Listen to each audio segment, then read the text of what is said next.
GST ने बदला भारत में टैक्स का सिनेरियो। जब जीएसटी आया था तो एक बार तो लोगों में हल्ला मच गया था।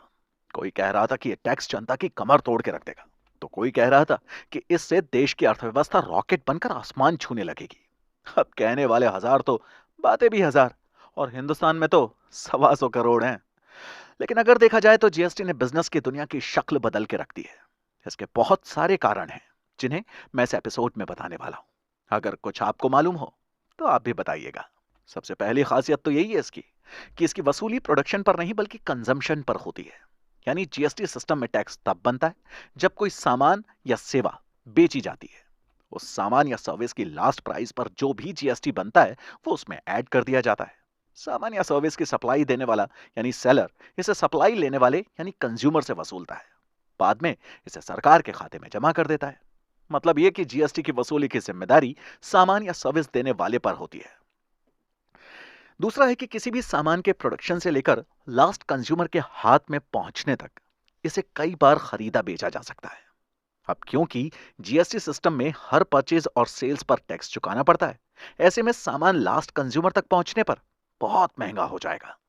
लेकिन ऐसा नहीं होता, क्योंकि इसमें इनपुट क्रेडिट सिस्टम लागू होता है।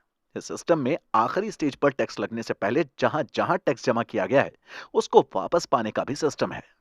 अगर आप लास्ट या एक्चुअल यूजर नहीं है और पहले के किसी स्टेज में आपने जीएसटी जमा किया है, तो उसके बदले आपको क्रेडिट्स मिलते हैं। इन क्रेडिट्स का इस्तेमाल आप सरकार को जीएसटी भुगतान के लिए कर सकते हैं।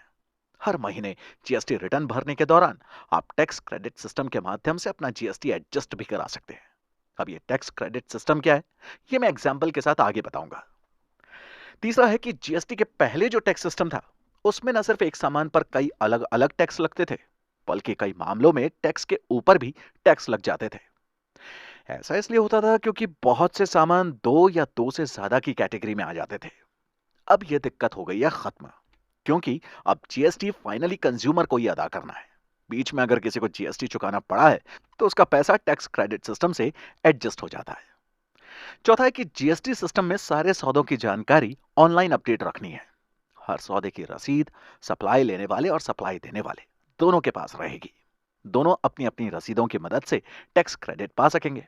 सौदा करने वाले डीलर्स की डील अगर सेम ना हुई तो ऑनलाइन हुई गड़बड़ी पकड़ में आ जाएगी।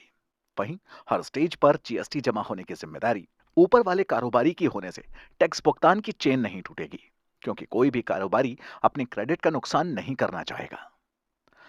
पहले के टैक्स सिस्टम में स्टेट गवर्नमेंट अपने यहां बिकने वाले सामान पर अपनी मर्जी से टैक्स लगा देती थी। इसका रेट भी अपने अपने हिसाब से तय करती थी। अब ऐसा नहीं हो सकता। जीएसटी के रेट में किसी तरह के चेंज के लिए जीएसटी काउंसिल बनाई है। सेंट्रल फाइनेंस मिनिस्टर इस काउंसिल के अध्यक्ष होंगे। सभी स्टेट्स के फाइनेंस मिनिस्टर भी इसके मेंबर्स होंगे।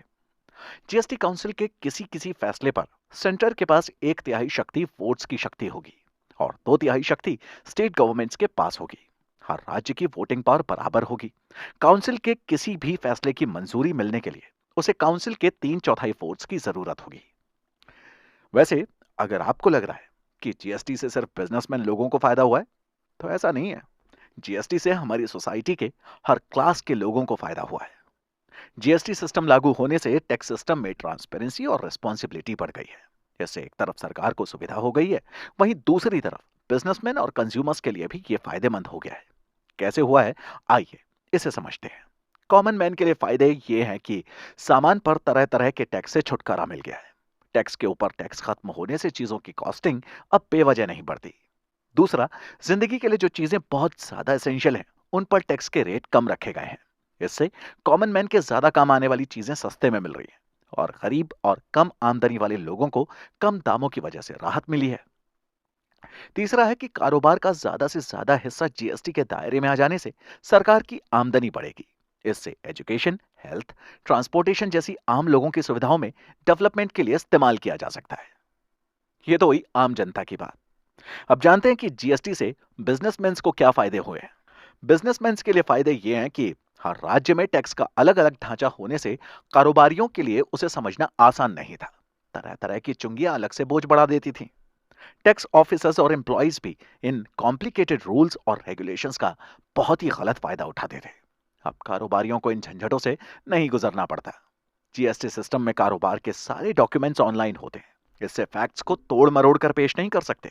किसी तरह की गलती होने पर या डॉक्यूमेंट्स खो जाने पर उसे ऑनलाइन ही सुधारने की फैसिलिटी होती है। कारोबारियों को बेमतलब दफ्तरों के चक्कर नहीं लगाने पड़ते। छोटे बिजनेस और बिजनेसमैन को बढ़ावा देने के लिए सेंटर और स्टेट गवर्नमेंट्स रिबेट्स देती हैं। इसका फायदा उठाने के लिए बड़े कारोबारी भी अपने बड़े बिजनेस को ही कई छोटे छोटे हिस्सों में करके दिखाते थे। जीएसटी सिस्टम में इसकी जरूरत नहीं पड़ती। कंपनियां ज्यादा सस्ता और कॉम्पिटिटिव माल बना सकती हैं, जिस वजह से इंटरनेशनल मार्केट में टक्कर देने लायक माल बनाया जा सकता है। जीएसटी के गवर्नमेंट और एडमिनिस्ट्रेशन के लिए फायदा यह है कि पहले जो सिस्टम था उसमें मार्केट का एक बहुत बड़ा हिस्सा अंडरग्राउंड होता था। माल के प्रोडक्शन से लेकर सेल्स तक के सीक्वेंस में बहुत सी जगहों पर काम दिखाया ही नहीं जाता था।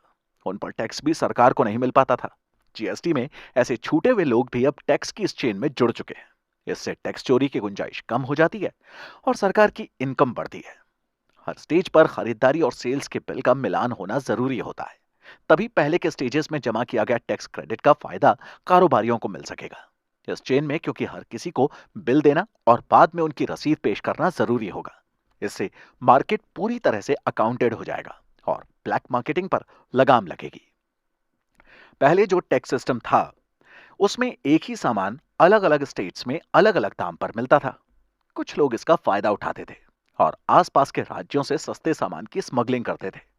अब पूरे देश में एक जैसा टैक्स होने से चीजों के दाम एक जैसे ही होंगे। इससे तस्करी पर लगाम लगेगी और इससे स्मगलिंग जैसी एक्टिविटीज भी कम होंगी। टैक्सेस की संख्या कम होने से सेंट्रल और स्टेट के ऑफिसर्स और एम्प्लॉयज पर बोझ भी कम होगा। रजिस्ट्रेशन और टैक्स पेमेंट रिलेटेड सारे डिटेल्स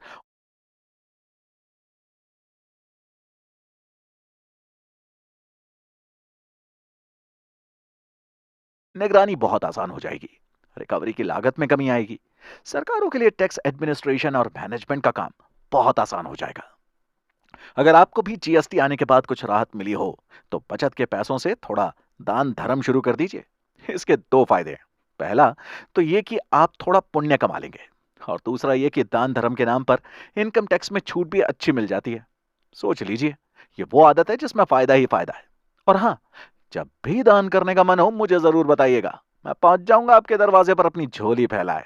और तब भी यही रिक्वेस्ट करूंगा कि सुनना मत भूलिएगा हमारा अगला एपिसोड, जिसमें मैं आपसे स्टैंप ड्यूटी के बारे में बात करने वाला हूं। ये होती छोटी सी है लेकिन बवाल बड़े बड़े करती है।